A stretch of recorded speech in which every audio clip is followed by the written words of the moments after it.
건강수명 100세를 향하여 슬기로운 건강관리법을 알려드립니다. 안녕하세요. OBS 생방송 건강콜센터 저는 오계윤입니다.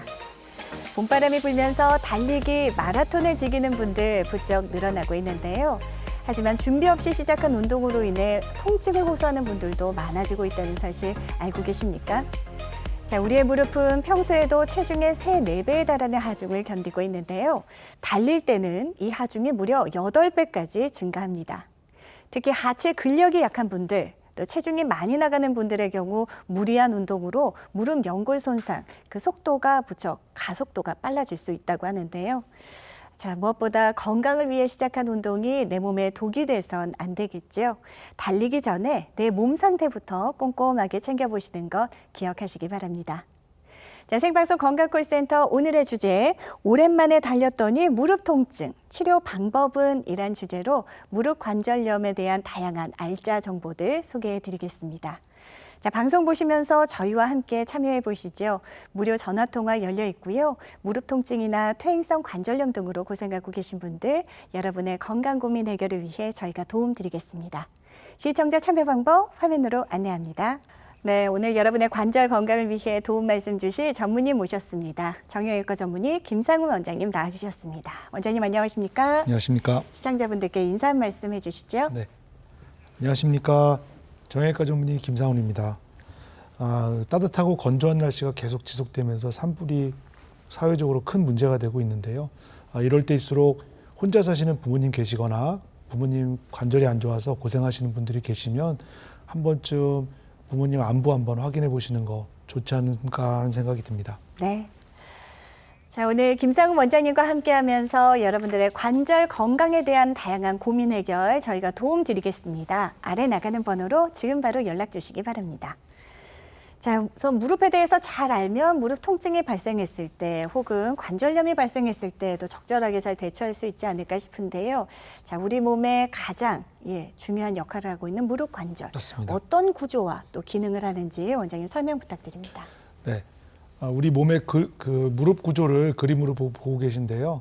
보기만 해도 굉장히 복잡하고 아주 여러 가지 구조들이 얽혀설켜 이렇게 있는 것처럼 보입니다. 쉽게 설명해 드리면 허벅지뼈와 종아리뼈가 있고요. 그 허벅지뼈와 종아리뼈를 인대가 서로 연결을 해주고 있습니다. 네네. 그리고 허벅지뼈의 끝 단면을 그 마찰면을 덮어주고 있는 무릎 관절연골이 있고요. 그리고 윗뼈와 아랫뼈 사이에 테두리를 만들어주는 반월상 연골. 이 복잡한 구조가 전체적으로 무릎 관절 주머니 안에서 그 역할을 담당하고 있는데요. 네. 이 퇴행성 관절염의 가장 중요한 역할을 하는 건 이 중에서도 무릎 연골, 관절 연골, 그리고 반월상 연골 이 두 가지만 생각하시면 될 것 같은데요. 예. 각각이 하는 역할은 아까도 말씀드렸지만 관절 연골은 마찰을 줄이는 역할, 그리고 반월상 연골은 테두리를 만들어주는 역할을 하는데 대부분 퇴행성 관절염은 반월상 연골이 찢어지면서 시작되거나 또는 관절 연골이 벗겨지면서 시작되니까 네네. 이 점을 꼭 중요하게 생각하셔야 될 것 같습니다. 네. 자, 퇴행성 관절염, 분명 퇴행해서 너무 많이 썼기 때문에 발생하는 질환이다 때문에 이제 고령층에서 많이 발생한다 이렇게 알고 있었거든요. 그런데 요즘엔 젊은 층에서도 퇴행성 관절염을 겪는 분들이 무척 많아지고 있습니다. 원장님, 어느 하루 아침에 일어났더니 관절염이 갑자기 발생했다 이런 건 아닐 거고 분명 서서히 진행이 됐겠죠. 맞습니다. 진행 단계 좀 설명해 주세요. 그 퇴행성 관절염이 결국은 시작되는 부분이 관절 연골이나 반월상 연골이 손상되면서 시작된다고 제가 말씀드렸는데 그거를 처음에 볼 수 있는 그 검사가 엑스레이 검사에서 확인할 수 있습니다. 그래서 퇴행성 관절염이 진행되는 단계를 엑스레이만 가지고 판단을 하면 관절염 초기 증상, 그리고 관절염 중기, 중간 단계, 그리고 관절염 말기 단계 이렇게 나눌 수 있는데요. 관절염 초기 단계에서는 엑스레이에서는 대부분 정상적으로 관절 간격이 잘 유지되는 것처럼 보입니다. 그런데 잘 검사를 해보면 관절에 물이 차는 소견이 엑스레이에 보이게 되는데요. 이럴 때 이 물 차는 소견들을 잘 관찰하면 관절에 문제가 있구나 이런 것들을 찾아낼 수 있겠고요. 관절염 중간 단계에서는 윗뼈와 아랫뼈 사이에 관절 간격이 좁아지는 게 엑스레이에서 보입니다. 근데 이럴 때는 주의하셔야 될 점이 엑스레이 검사를 정확하게 하는 방법이 따로 있는데 누워서 엑스레이 검사를 하는 것보다는 서서 엑스레이 검사, 체중을 부하한 상태에서 엑스레이 검사를 해야 되고 예, 예. 양쪽을 동시에 찍는 것보다는 한쪽 다리를 체중을 실었을 때 관절 간격이 얼마나 좁아지는지 이런 것들을 평가해야 되는 이런 포인트가 있는데 이런 것들은 관절을 전문으로 보는 병원에서 대부분 엑스레이 정밀 검사를 할 수 있으니까 네네. 정밀 검사 없이도 이런 엑스레이만 가지고도 진단을 할 수 있다는 점 알고 계셔야 될 것 같고요. 예. 관절의 말기에 가서는 결국은 정상적인 보행이 불가능할 정도로 관절이 망가지는 소견이 엑스레이에도 명확하게 보이는데 그렇네요. 네, 관절이 구조가 틀어져 있거나 또는 골극이라고 그래서 뼈가 튀어나오는 가시가 돋는 엑스레이 소견이 보이는데 이런 것들이 퇴행성 관절 말기에 이런 소견을 보일 수 있겠습니다. 네. 그러니까 말기로 갈수록 이제 뼈 변형까지 진행되는 아주 심각한 모습을 저희가 확인했는데요. 자, 앞 단계에서 미리미리 좀 진단을 받고 적절한 치료를 받아서 더욱 심해지지 않도록 하는 것도 중요할 것 같습니다. 네. 원장님 앞서 말씀하신 이제 초기, 중간, 말기 각각 단계마다 적절한 치료법이 따로 있겠죠? 네. 관절염 단계를 초기, 중간 단계, 말기로 나누는 이유는 거기에 맞는 치료가 따로 있기 때문에 그런 건데요. 관절염 초기 환자들이 관절염 말기 환자들에게 시행되는 치료를 하면은 안 되는 것처럼 관절염 말기 환자들한테 관절염 초기 환자가 시행하는 보존적인 치료를 하는 것도 결국은 적절한 치료 시기를 놓칠 수 있기 때문에 각각 관절염이 진행되는 시기를 정해서 거기에 맞는 치료를 제공하는 게 가장 중요하다고 할 수 있겠는데요. 네. 관절염 초기 환자들은 대부분 별다른 치료 없이도 증상이 좋아지는 경우가 많습니다. 그런데 일상 복귀를 위해서 일상을 빨리 복귀하기 위해서 물리치료나 도수치료 또는 약물치료, 체외 충격파 치료 이런 것들이 도움이 될 수 있겠고요. 네네. 관절염 중간 단계 환자들은 치료보다는 정밀 검사를 통해서 어디가 문제 있는지 정확하게 파악을 먼저 하는 게 제일 중요합니다. 그래서 MRI 검사를 해서 연골 손상이 어디에 어느 정도의 크기가 있는지 이걸 정확하게 파악을 하고 주사 치료가 필요한지 그리고 또는 관절경 치수를 통해서 손상된 연골을 치료하는 게 필요한지 네네. 또는 손상된 연골이 범위가 크다면 다시 재생을 시켜야 되는 목적으로 연골 재생술이나 또는 줄기세포 이식술이 필요한지 이런 것들을 확인을 해야 되고요.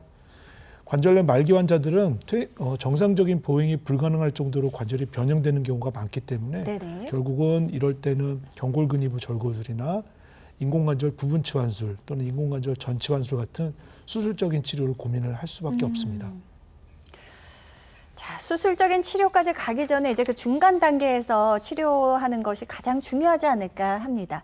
원장님, 다양한 비수술 치료법들 가운데 이제 대표적으로 주사 치료 들 수 있겠는데요. 네. 그 가운데도 증식 주사 치료 요즘 많은 분들 관심 가지고 있거든요. 네. 그 자세한 설명 좀 부탁드리겠습니다. 증식 주사 치료를 하는 목적은 무릎 관절에서 나오는 통증 중에 인대 손상이 있는 부위를 해결하기 위해서 만든 방법입니다.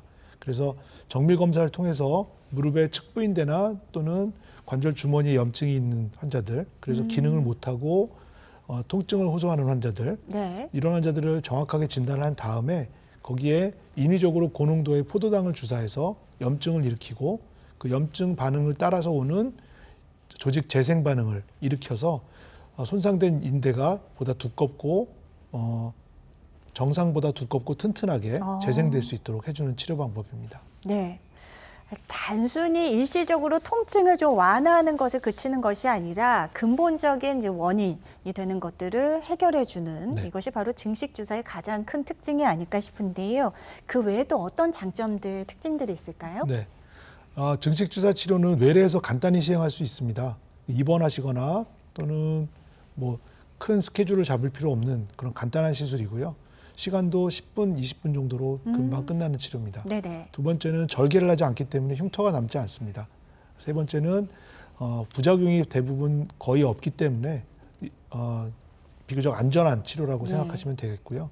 근본적으로 손상된 인대 조직을 튼튼하고 보다 정상 조직으로 재생시켜주기 때문에 근본적인 치료다 이렇게 생각하시면 되겠고 네네. 이론적으로는 우리 몸의 모든 관절에 적용할 수 있는 이런 광범위한 치료 방법이 되겠다 이렇게 예. 말씀드릴 수 있겠고 한번 치료해서 증상이 좋아진 후에 다시 재발해도 똑같이 치료해도 똑같은 효과를 볼 수 있기 때문에 반복적인 치료가 가능하다 이렇게 생각하실 수 있겠습니다. 자, 자, 그렇다면 증식 주사로 실제 이제 치료 받으신 분의 사례를 만나보겠습니다. 퇴행성 관절염으로 힘들어하셨던 우리 63세 어머님께서 증식 주사 맞으셨습니다. 보시는 환자는 63세 여자 환자분이시고요. 정밀 검사를 통해서 보니까 무릎 안쪽에 연골 손상은 그렇게 크지 않았지만 무릎을 잡아주고 있는 내측 측부인대 쪽으로 염증이 심했던 환자였습니다. 네네. 그래서 시술 전에 MRI를 보시면 내측 측부인대 쪽으로 염증이 심해서 하얗게 시그널이 올라와 있는 걸 볼 수 있는데 그렇네요. 시술 후에 보시면 내측 측부인대가 비교적 단단하고 튼튼하게 재생돼 있는 소견을 볼 수 있었습니다. 네. 이어서 또 반월상 연골이 파열됐는데도 증식 주사로 치료가 가능하군요, 원장님. 네. 이분은 그 관절염 중간 단계에서 연골 손상이 반월상 연골, 테두리 만들어주는 이 반월상 연골 손상이 진단된 환자였는데 이때는 증식 주사 치료를 병행하면서 관절 내시경을 같이 시행을 합니다. 그래서 찢어진 관절 반월상 연골을 간단하게 정리만 해줘도 증상이 금방 좋아질 수 있기 때문에 무조건 수술은 싫다 이게 아니라 비교적 간단하고 금방 끝나는 그리고 효과가 확실하게 나타날 수 있는 관절경 시술이 중간 단계 관절염 환자들한테 아주 큰 그 역할을 할 수 있기 때문에 이 점을 꼭 기억하셨으면 좋겠습니다. 네. 증식 주사 실제 치료 사례까지 만나봤습니다. 자, 방송이 진행되는 동안 많은 분들의 전화가 걸려오고 있다고 합니다. 이쯤에서 여러분의 고민 해결 도움 드려야 될 텐데요. 자, 만약 걷거나 계단을 오르실 때 통증이 느껴지십니까? 혹은 걸을 때마다 부딪히는 소리와 통증이 느껴지시는 분들 저희에게 연락 주시기 바랍니다. 시청자 참여 방법 안내해 드리죠.